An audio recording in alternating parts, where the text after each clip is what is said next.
Have you ever noticed how sometimes it seems as if there are two parts of you? That there's one part completely involved with life, with thinking and planning and liking and disliking and reacting and so on. And then there's another part that's just quietly watching it all happening. So you might be sitting there feeling really worried or in the middle of some argument, but at the same time there's an awareness that's knowing, I'm worrying again. Oh, I seem to be very cross today. It's as if there's one part completely living the story and another part just completely observing it unfold. In the Mundaka Upanishad, there's a really beautiful image that describes these two aspects of our appearance. But I better just introduce myself before I get into that. So hi, I'm Katharine, and in these videos I share the insights that I gained and practices that I learnt from studying with a self-realized being in the Himalayas for 15 years. And I do my best to make these videos as clear and as accessible as possible, so do subscribe to this channel if they sound like something you'd enjoy watching. So going back to what I was just saying,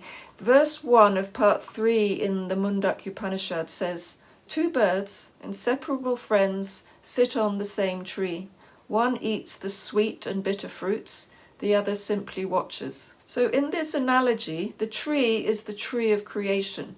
It's the body, the mind, and everything we experience in the world. And the bird that's restless, that's eating the assortment of fruits, some delicious and some sour, is our ego mind experiencing all of the pleasure and pain, the success and failure that come when we act in the world while being attached to the fruits of our actions. So this bird represents the individual soul, known in Sanskrit as the Jivatma. It's the part of us that feels, I'm doing this, I'm enjoying this, I'm suffering because of that. But in the meantime, the other bird doesn't eat at all. It just sits in stillness, watching. So that bird represents the Atma, the true self, pure awareness, the unchanging witness of everything that comes and goes. So learning to notice the difference between these two birds is what's called Viveka in yoga philosophy. Viveka means seeing clearly. That's the ability to discern what changes and what doesn't, what's temporary and what's eternal, and ultimately what you are and what you aren't. But Viveka isn't just an intellectual analysis. It's not based on thinking.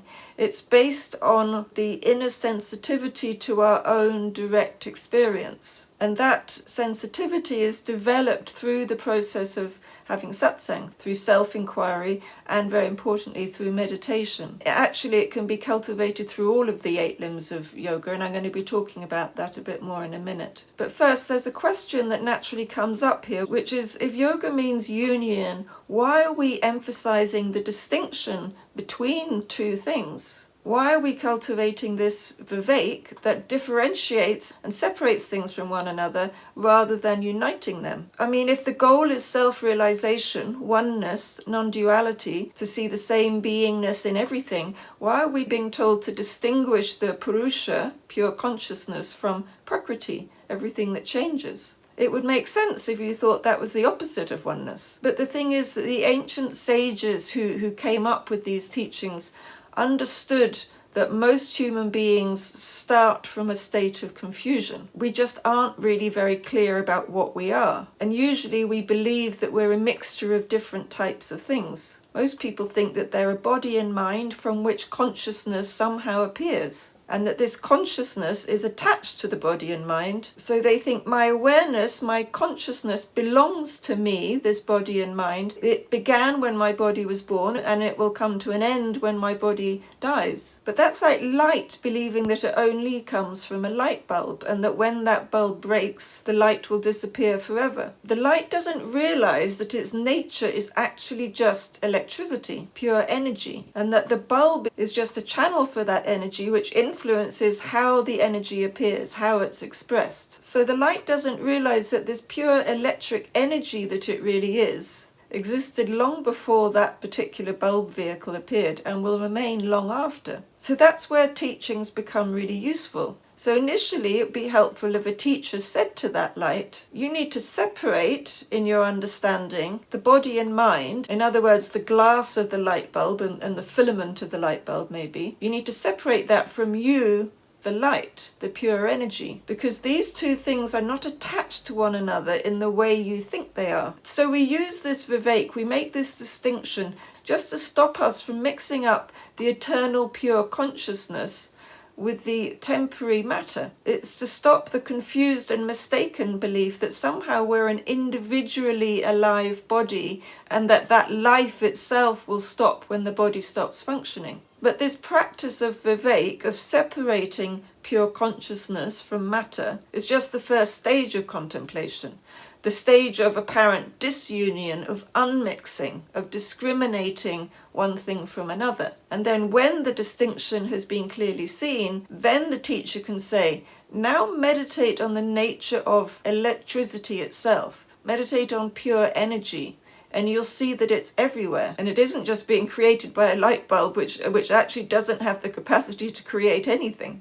So when the light meditates on this, when it contemplates this deeply, it realizes that of course its true essence was never the bulb, it was the pure energy all along. And then it begins to see that every bulb, every heater, every kettle, every fan is being created and animated by the same energy traveling through all of those different vehicles, those forms. And that actually those vehicles are themselves just a kind of solidified form of the very same energy as well. And so at that moment when that's realized, the sense of separation, of difference, completely disappears. Everything is reunited and seen as one. So the disunion was only a step towards a truer, more complete, more holistic union. We only divided one thing from another in order to recognize the deeper, more underlying unity that was there from the start. So the purpose of Viveka is to differentiate one thing from another clearly at first, but only so that ultimately we can realize there was never any difference in anything at all. So going back to some of the kind of practical ways that we can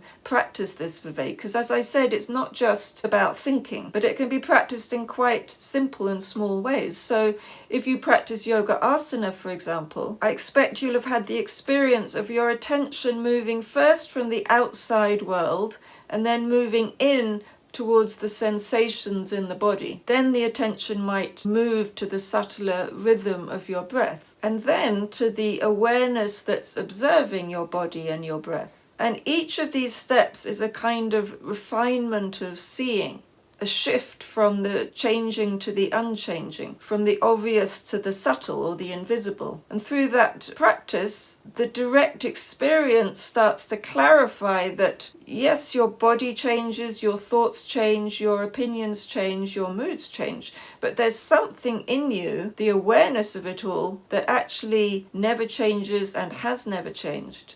So that recognition, not on an intellectual level, but at a kind of level of being, is Viveka.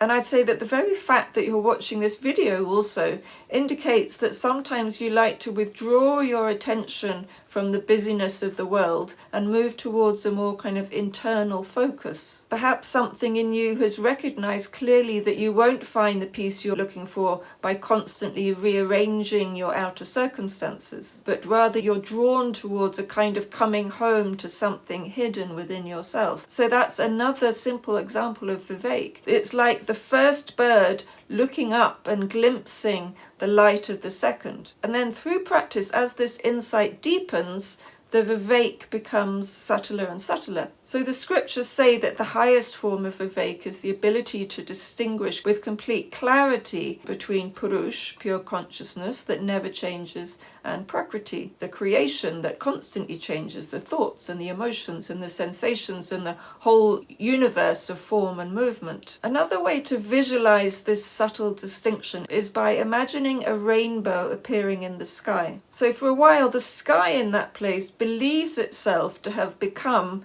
an individual rainbow. It thinks that it's colourful and bright and alive. It feels very pleased with itself, maybe because it thinks that everybody admires it and says how beautiful and special it is. But then this apparent rainbow starts realizing that when the weather changes, it's going to disappear. And this triggers real anxiety. It starts to feel really afraid of its own death. So again, it needs a teacher to come along and say, you need to have Viveka. You need to distinguish between the real you, the sky, who was there before this colourful rainbow form appeared and who will remain long after. You need to distinguish that from the temporary appearance of your colourful rainbow shape. And one technique of doing this might be to close your eyes so you aren't beguiled anymore by the appearance of your form, and so that you can identify directly with the nature of your true self, the spaciousness of the sky. And when you do that, when you actually identify with that open, pure, eternal spaciousness, the fear of death will completely dissolve, because you realize clearly that you, the sky, will never die. So then through that practice of Viveka, the sky remembers itself. It realizes, oh, I was never confined by those colors. I was always just the vast open space in which those colors appeared. And so then when the sky knows itself as itself again, there's a profound shift, and the fear of the change of weather completely drops away. So the thing is then that the sky doesn't have to get rid of the form of the rainbow. It doesn't need to reject it at all. Rather, it can actually allow it to shine even more brilliantly, because it's shining from a place of freedom and of wholeness rather than living in fear. So this natural freedom is what's called Vairāgya in Sanskrit. Vairāgya can often be translated as detachment, but it's really important to understand that Vairāgya doesn't mean being cold or indifferent at all. Rather, it's the ease that arises when things are seen clearly. Because once you truly realize what's eternal and what's temporary, you don't have to try and let go and push the temporary away. It just loses its hold on you. So your attachment to things and forms in your own body doesn't weaken because you stop loving them, but actually because love expands to include everything. When you stop dividing everything into mine and not mine, me, the rainbow, and those threatening clouds over there that aren't me, you begin to feel the same open love for and oneness with everything that appears in the sky. You see that everything is actually just a form made of the same sky. So that's why in the deeper sense, Vairāgya and compassion go hand in hand. They're not opposites, because actually when you see clearly, you can't help but see that everything is just your very own self. So going back to the Mundaka Upanishad, this is why in the next verse, in verse 2, it says that when the first bird recognizes the glory of the second bird, it becomes completely free from sorrow, because that's what happens through Viveka and Vairāgya. The restless bird realizes, oh, I was never separate. That higher self that I was admiring on the branch above me, that was me all along. And then both birds are seen as one, because they really aren't two selves. There isn't a higher self and a lower self. There's just one self, appearing as the doer and as the witness, as the light and the light bulb, as the sky and the rainbow. So this is the practice of Viveka. It means seeing clearly the difference between the changing and the unchanging, so that all sense of difference can then dissolve into oneness. And when that happens, true Vairagya, true detachment, freedom, arises naturally. And what remains is just pure love, because you see yourself not just in everything, but as everything. So for you right now, watching me on this video, one bird is hearing the words, processing them, contemplating them, and the other is the silent presence in which that hearing happens. But both are aspects of you, not you, a body which somehow produces consciousness, but you, the pure consciousness, the pure awareness, which is being expressed through the vehicle of this body. And when that's truly seen with clarity, a peace arises that has nothing at all to do with any particular circumstances. So those two verses about the two birds are some of the most well-known and beautiful verses in the Upanishads. They show how the practice of Viveka leads you to go beyond doubt and confusion